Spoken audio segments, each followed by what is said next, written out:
Thank you all for being here today. I am Sergeant Vanessa Munn with the BC RCMP Communications, and I will be your moderator today. I understand that there are many questions regarding the tragic incident that occurred in Tumbler Ridge yesterday. BC RCMP Commanding Officer Deputy Commissioner Dwayne MacDonald will provide a statement shortly and will be available to take questions afterwards. Additionally, for any French-speaking reporters, we have Corporal Alex Barube available online to respond to questions in French as well. Sir.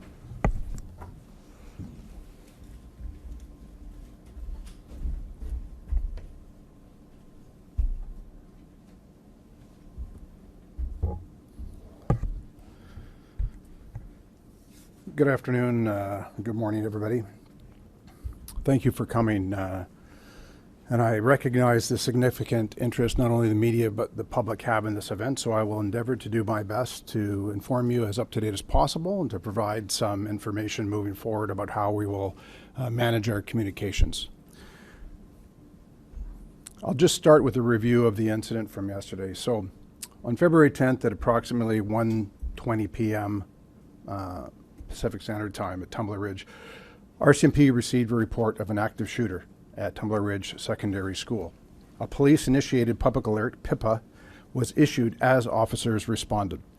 Police from Tumbler Ridge RCMP and surrounding detachments responded immediately, with members from the local detachment arriving within 2 minutes of the initial call. Upon arrival, there was active gunfire, and as officers approached the school, rounds were fired in their direction. Officers entered the school to locate the threat. Within minutes, an individual confirmed to be the shooter was located deceased with what appeared to be a self-inflicted gunshot wound. The suspect has been identified as 18-year-old Jesse Van Rootselaar, who is a resident of Tumbler Ridge.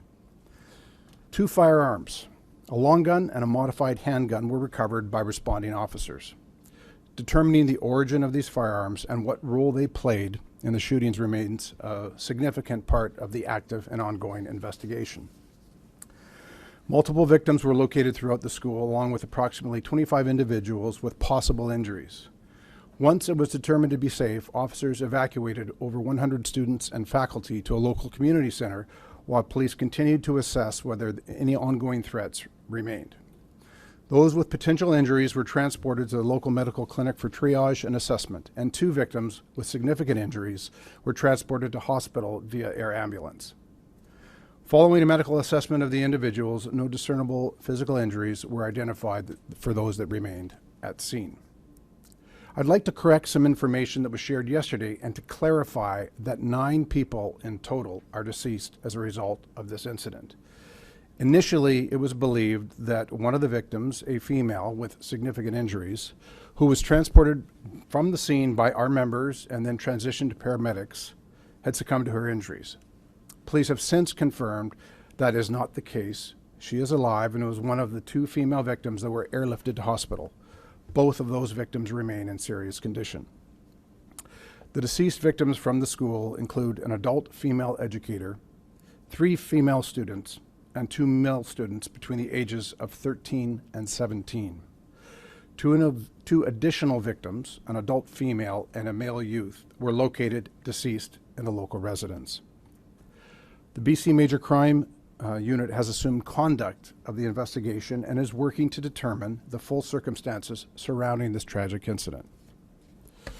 There's been much speculation within the community regarding the relationship between the shooter and some of the victims. All of that remains part of the active and ongoing investigation. We are not in a position to publicly confirm any specifics at this time. Additional resources have been deployed to Tumbler Ridge to support both the investigation and day-to-day policing operations, which continue with the assistance of our neighboring detachments. BC Emergency Health Services, the Tumbler Ridge Fire Department, the local medical center, the school district, the community center, and many others within the community have provided significant support throughout this response. Anyone in the community who does not need support, who does need support, is asked to go to the Tumbler Ridge Community Center at 340 Front Street. We understand the community has questions, and we understand they want to know the motive behind this tragic incident. We do believe the suspect acted alone, and there are currently no other outstanding suspects. Our investigators remain on scene, actively gathering information to determine the full circumstances of what transpired. This is a deeply distressing incident where 9 individuals have senselessly lost their lives. Our thoughts are with the families, the loved ones, the first responders in the greater Tumbler Ridge community, and all those impacted by this tragic incident.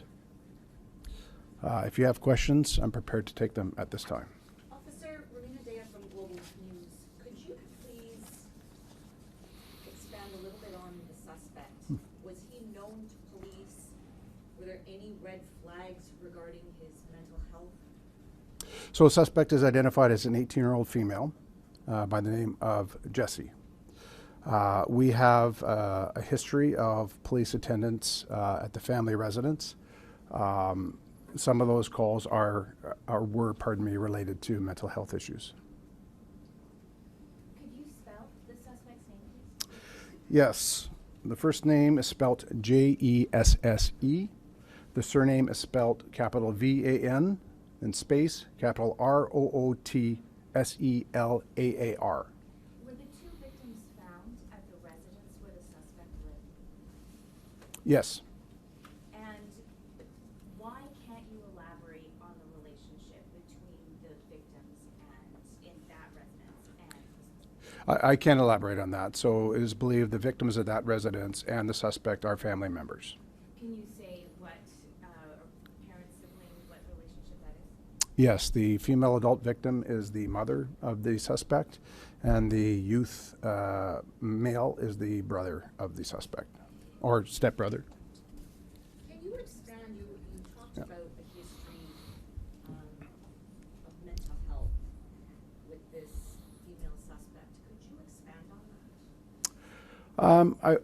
I'll give you perhaps remaining some general comments on that. Police had attended that residence on multiple occasions over the past several years, dealing with concerns of mental health with respect to our suspect.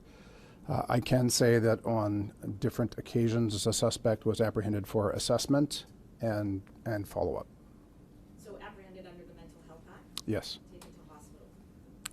In some circumstances, yes. Any indication whether or not the suspect was receiving any help for their mental health situation regarding counseling, any of those services that are involved?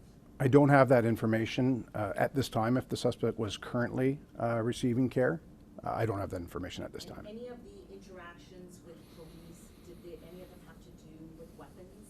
Yes. In particular? Yes. Could you expand on that, please?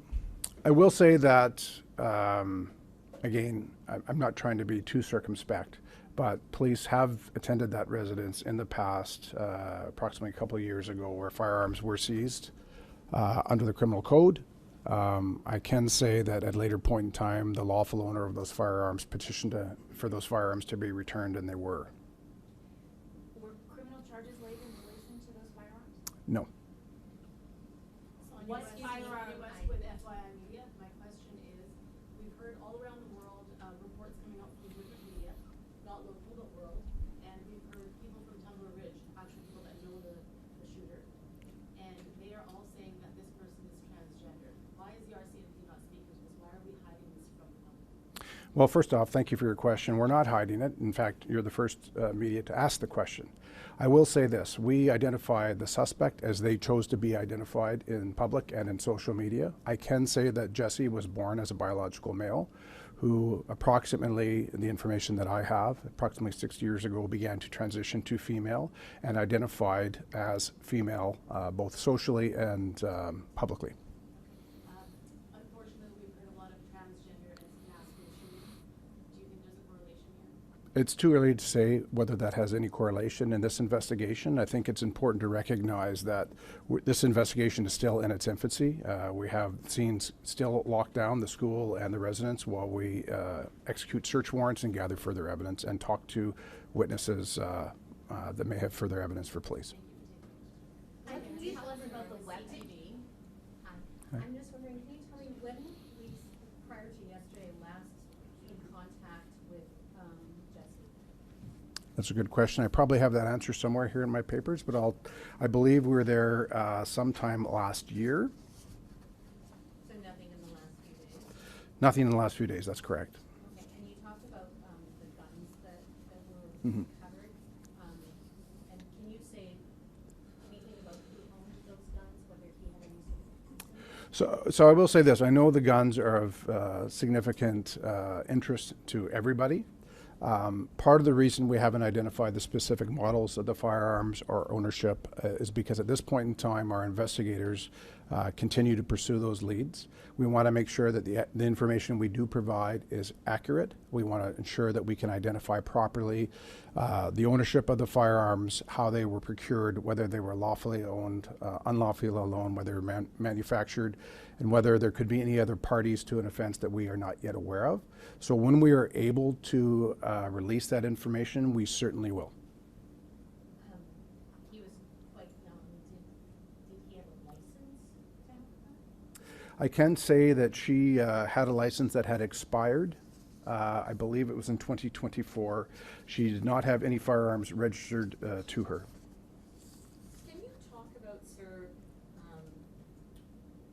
any indication in the information you have regarding Jesse experiencing bullying at the school, any sort of difficulty at the school because of this transition from male to female?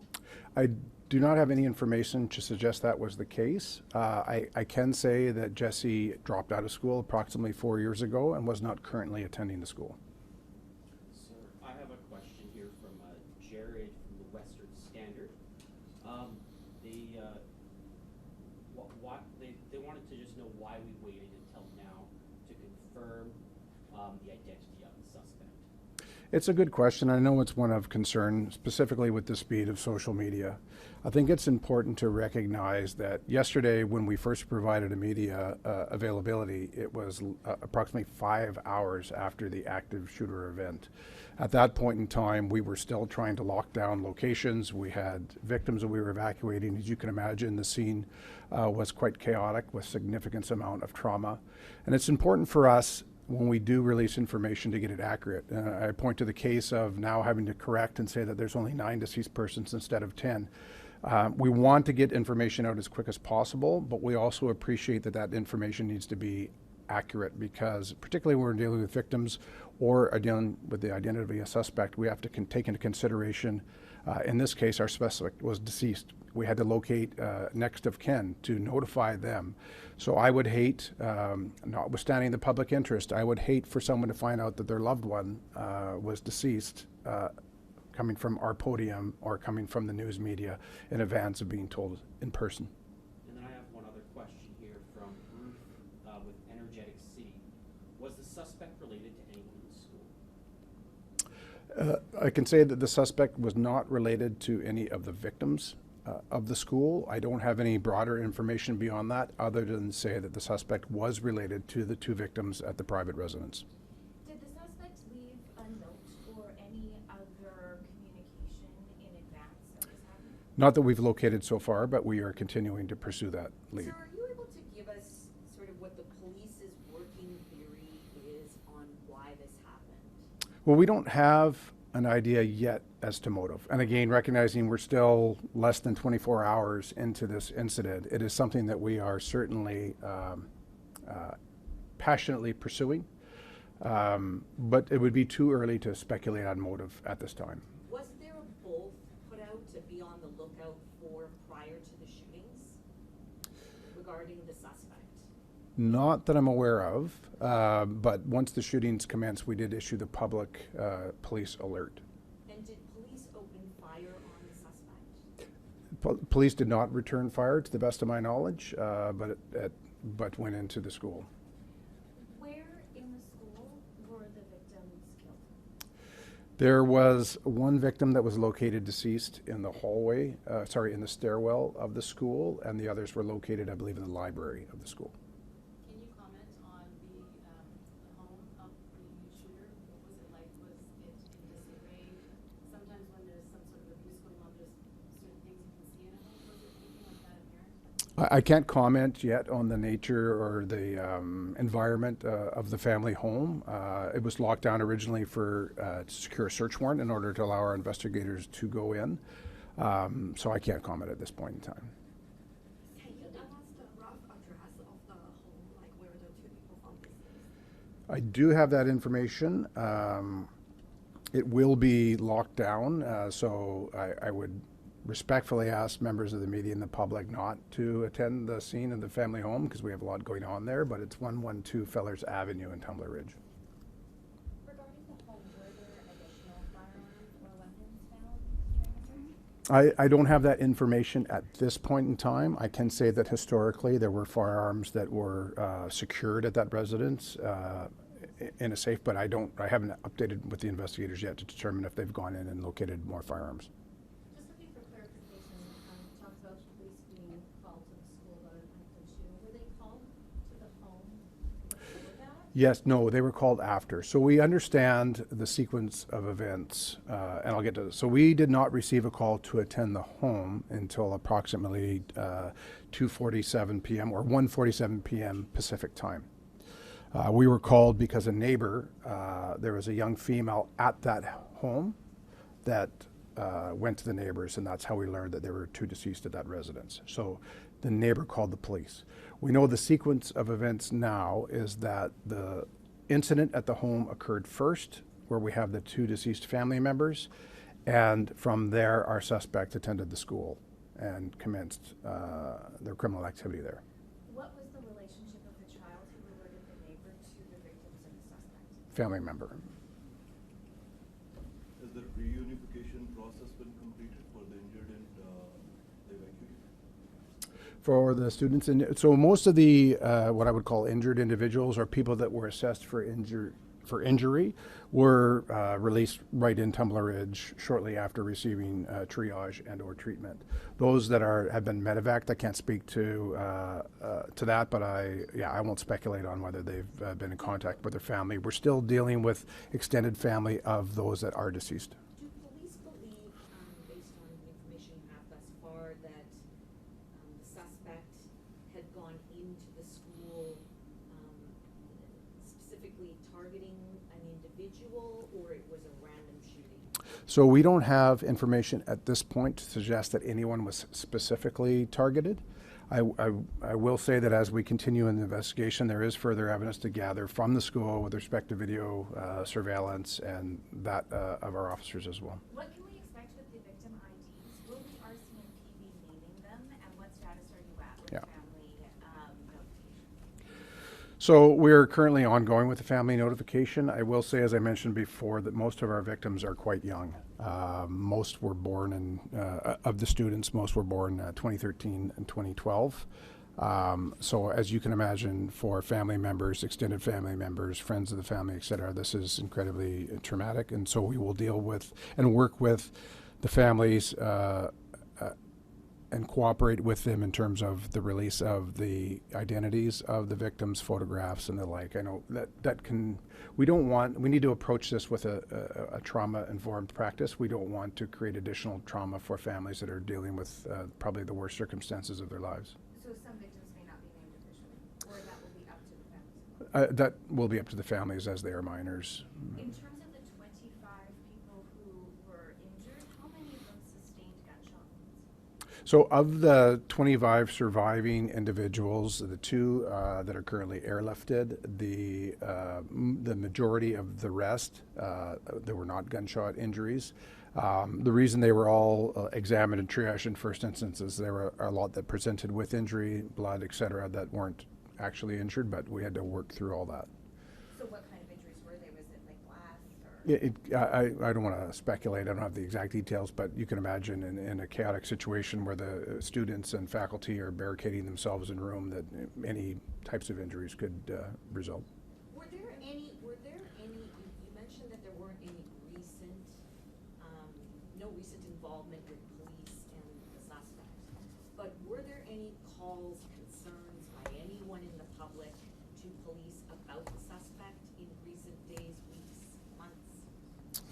The most recent incidents I have are from spring of last year. So we've checked our police indices, their databases, et cetera. I don't have any information that there's been anything since then. And could you give us the context of the spring of last year? Similar to what I said before, the concerns regarding mental health, self-harm, those types of concerns. Okay, we'll take 2 final questions. Just to clarify my question on the injured, so was it 27 injured in total and 2 airlifted, 25, or was it? So I don't mean to smile, but to clarify that, I'm going to say I'm not entirely certain, because we have injured from gunshot wounds, we have deceased, and then we have those that were triaged at scene. I'm going to say that the 25 that were triaged at scene are separate from those that were airlifted and those that are deceased. And then, sir, we just have one other question here regarding the victims. The ones that were airlifted, do we have any updates on their status at this point? Critical but stable. Thank you, sir. Thank you, everyone. Sorry, I'm just gonna, I need to steal this. You can take the whole thing. I just wanted to quickly correct one thing that just came in as Sir was up here speaking. So for the deceased victims, the school included a 39-year-old female educator, 3 12-year-old female students, 2 male students ages 12 and 13, and then the 2 additional victims were a 39-year-old female and an 11-year-old male that were located deceased at the local residence. We will be issuing a statement shortly following this availability.